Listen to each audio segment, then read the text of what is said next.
একটি শহরকে আমরা চিনি এর মানুষ, তাদের খাবার, প্রাণ, প্রকৃতি আর ইতিহাস দিয়ে। প্রত্যেকটি শহরের কিছু স্বতন্ত্র বৈশিষ্ট্য থাকে যা একে অন্য সব জায়গা থেকে আলাদা করে। সেই রকমই শহরের খোঁজে আজ আমরা শতাব্দী প্রাচীন ধলেশ্বরী নদীবিধৌত মুন্সিগঞ্জে। আসসালামু আলাইকুম, আশা করি সবাই ভালো আছেন। আলহামদুলিল্লাহ আমরা ভালো আছি। আজকে আমরা আসছি ঢাকার পার্শ্ববর্তী জেলা মুন্সিগঞ্জে। আমাদের আজকের এই ট্যুরের গন্তব্য চারটা।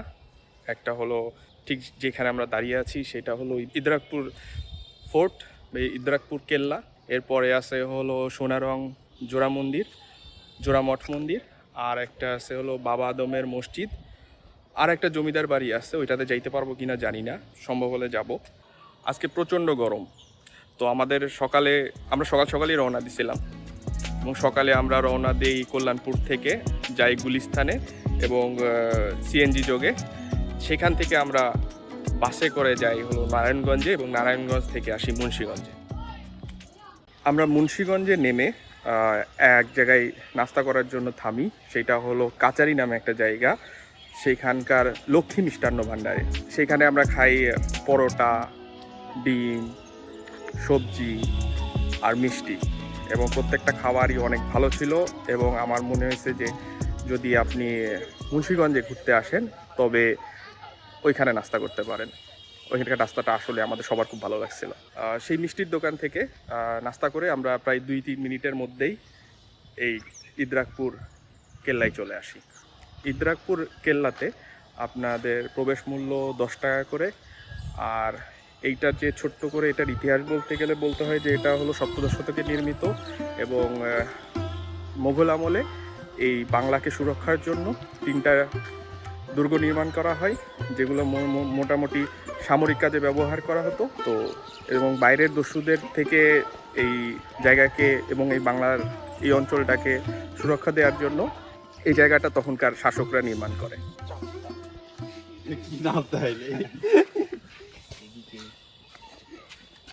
এইদিকে দিয়ে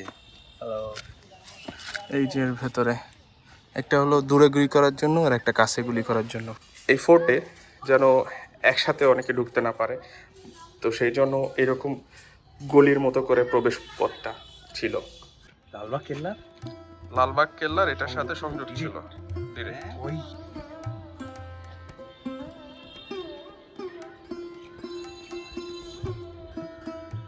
ইদ্রাকপুর জমিদার বাড়ি দেখা শেষ। এখন আমরা যাব আর একটা গন্তব্যে, সেটা হলো জোড়া মঠ মন্দির, যেটা সোনারং। এইটা এখান থেকে হয়তো আরো আধা ঘন্টা 40 মিনিট লাগবে। এখান থেকে অটো নিয়ে তারপরে যেতে হবে। চললাম জোড়া মঠ মন্দির। অটো ভাড়া নিছে 120 টাকা। হক মাওলা, আল্লাহু আকবার, আল্লাহু আকবার। চলেন, আল্লাহ রাসূল, রাসূলুল্লাহ যা আছে বিশ্ববান্ধব। চাচা দেখেন ওইটা যেন ভুল করছি এমন মনে না হয়, ভালো মতো চালায়েন। আমার ছেলে ইঞ্জিনিয়ার, সিঙ্গাপুর থাকে। আচ্ছা মেয়রের চাইতে বেশি কাজ ইঞ্জিনিয়ার। ঠিক আছে। মনে হচ্ছে চাচা আজকে আমাদের অনেক বিনোদন দেবে। আর যদি আপনি কই আগে আগে কোন দিলে তো রাত্রিরে বলি বন্ধু আর চালাবে এক পথের বন্ধু আছে আপনার ভালো পাবো। চাচা এখনো কন্টিনিউ করেই যাচ্ছে পুরো রাস্তা। রাখবেন দক্ষিণ দিকে। তা আপনি অভিশাপ দিয়ে বেড়ান নাকি? যেমন আমার একটা শত্রু খুব দিকে বাড়ি, হ্যাঁ, ও আমার মার সাথে দিবি করছে। জার্নি শেষ, তাদের সাথে আড্ডা দিতে দিতে চলে আসলাম আমরা সোনারং মন্দির। এই যে আমার পেছনে এই মন্দিরটা, তো এখানে কিছুক্ষণ থাকবো, এটা দেখবো, এটা ঘুরে টুরে তারপরে শহরে যাব। শহরে যাই তো লাঞ্চ করবো। হ্যাঁ ওঠেন, আমার বাবা বলছে নামেন নামেন নামেন, জবান দিয়ে লাগছি নামেন। আমাদেরকে নিল না, পরে আমার নেওয়ার প্রতি কোনো আগ্রহ নেই। আমি বলছিলাম আমরা তো ওনাকে রাখবো, মানে ছাড়বো না, রিক্সা ছাড়বো না। মহিলা মানুষ দেখতে বলতেছে কাকা নামেন নামেন, জমান দিয়ে লাইছি। তো ভাড়াটা আসে জিগাইছে শুধু যে এরকম যাবেন নাকি, বলছে হ্যাঁ ওঠেন ওঠেন ওঠেন ওঠেন। চাচা কিন্তু একটা ব্যাপার আছে, চাচা হলো কোনো মানে তোমার আলোচনায় ঢুকবে না, তখন তার চাচা প্রেশার হয়ে যায় তোমার আলোচনায়। কিন্তু চাচা যদি নিজের আলোচনা করে সে কিন্তু ঘন্টার পর ঘন্টা ভেগর ভেগর করে গেল। নিজের ইউনিভার্স ও যখন বলল যে প্রেম করতে চাই, একটা প্রেম করার ব্যবস্থা করে দেন, তখন তার ওটা প্রেশার লাগতেছে। প্রেশার লাগতেছে অন্যের কিছু, অন্যের কোনো ব্যাপারে যে এটা হবে, ওটা করলে ওটা হবে, এরকম কোনো কিছু না। নিজের ইউনিভার্সের কথা। হ্যাঁ, চার জগৎ। যা কিছু এর মানে বিবি, এর মানে বাবা, এর মানে মামা, এই একই, সব অর্থই এক। আর সিফাত মানে কি? সিফাত মানে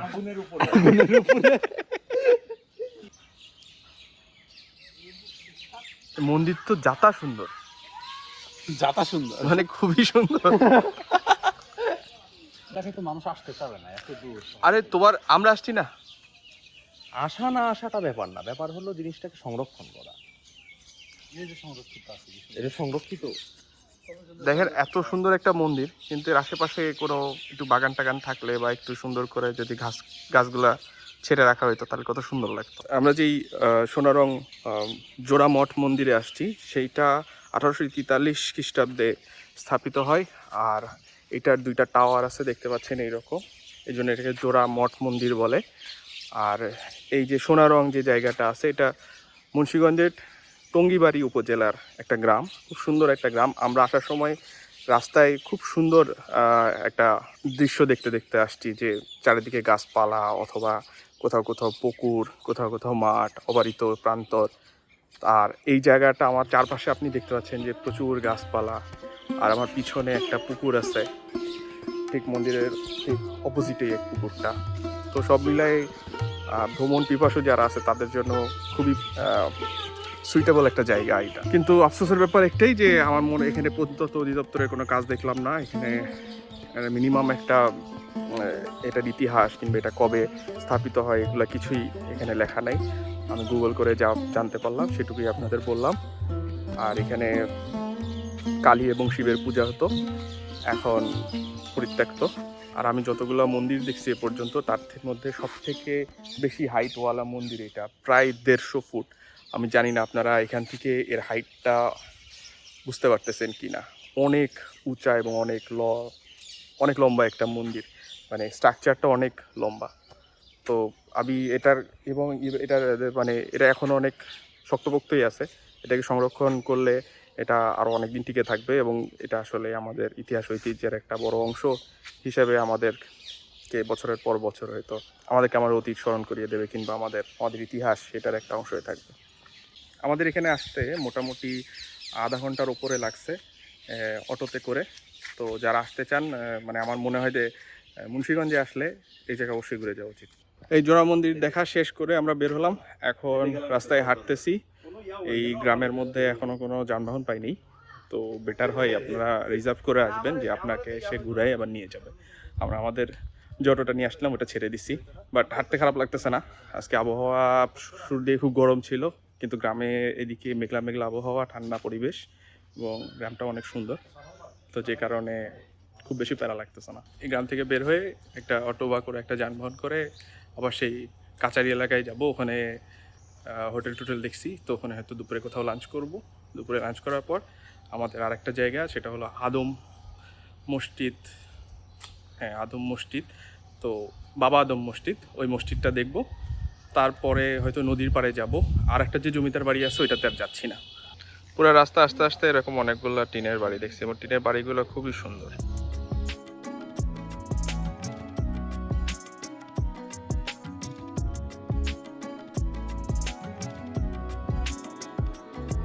টঙ্গিবাড়ি থেকে আমরা ইছাপুরা যাই। সেখানে একটি মিষ্টির দোকান থেকে মুন্সিগঞ্জের বিখ্যাত পাতক্ষীর বা পাতক্ষীরা খাই।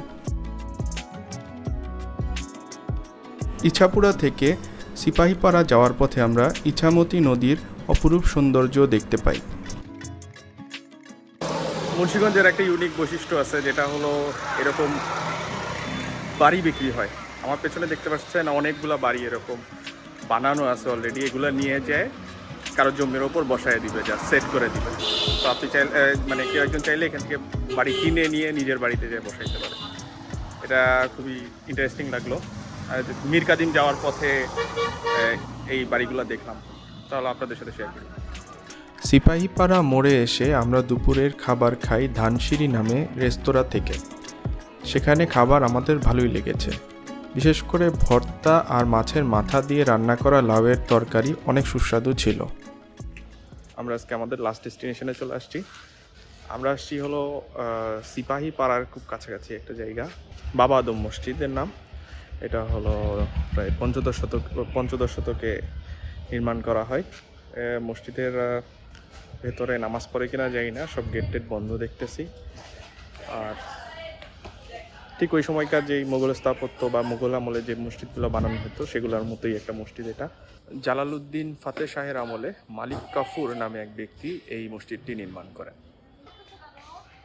এই মসজিদটি দেখা শেষ হলে আমরা মুন্সিগঞ্জ শহরের লঞ্চ ঘাটে চলে যাই। I like it very much. Munchiganj is a very beautiful city.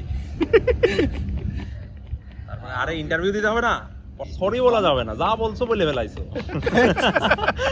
Sorry নাই, দাব দুপ মারে। আমরা আজকে যে এই ট্যুরটা দিলাম এটা খুব মজার একটা ট্যুর ছিল। খুব বেশি প্ল্যানিং ছিল না। আর প্রথম আসলাম মুন্সিগঞ্জ জেলায়, তো যেই জায়গাগুলো দেখা সম্ভব হলো সেগুলো দেখলাম। আর আমাদের কাছে এক্সপিরিয়েন্সটা বেশ ভালো ছিল। যেটা সব থেকে ভালো লাগছে, এখানকার মানুষ সবাই অনেক হেল্পফুল ছিল। সো মুন্সিগঞ্জে যারা বাড়ি, যারা এটা দেখতেছেন, তাদেরকে কুডোস যে আপনাদের এলাকায় আমরা খুব সিকিউরলি এখানে ঘুরে গেলাম। আর এখানে খাওয়া দাওয়া বেশি করি নাই, কারণ আমাদের ঘোরাই মেন উদ্দেশ্য ছিল। তো এখানকার ভালো জায়গাগুলো কি, কোন জায়গায় ভালো খাবার পাওয়া যায়, এটা হলো বেটার হইতো যদি আমাদের সাথে মুন্সিগঞ্জের কেউ থাকতো। তো সেটা যেহেতু সম্ভব হয় নাই, তো আমরা গুগল করে মানুষকে জিজ্ঞেস করে এই স্পটগুলো ঘুরলাম। আপনারাও যারা আমাদের সাথে ছিলেন তাদেরকে পুরো ভিডিওটা দেখার জন্য ধন্যবাদ। আর সামনের ব্লগে আবার দেখা হবে। আসিফা তার জিমকে ধন্যবাদ আমার সাথে আসার জন্য। আর সবাই ভালো থাকেন। আর এখন আমরা যে জায়গাটা আছি এটা হলো ধলেশ্বরী নদী। তো ধলেশ্বরী নদীর নাম অনেক শুনছি, দেখা হয় নাই। তো এটার যে ঘাট আছে এই মুক্তারপাড়ার পাশেই, মানে এটা হলো মুন্সিগঞ্জ ঘাট বলে, তো ওই জায়গাটাই। তো পেছনে দেখতে পাচ্ছেন আমার পেছনে অনেক জাহাজ নোঙর করে দাঁড়িয়ে আছে। তো সুন্দর একটা দিন গেল। থ্যাংক ইউ, আল্লাহ হাফেজ, আসসালামু আলাইকুম।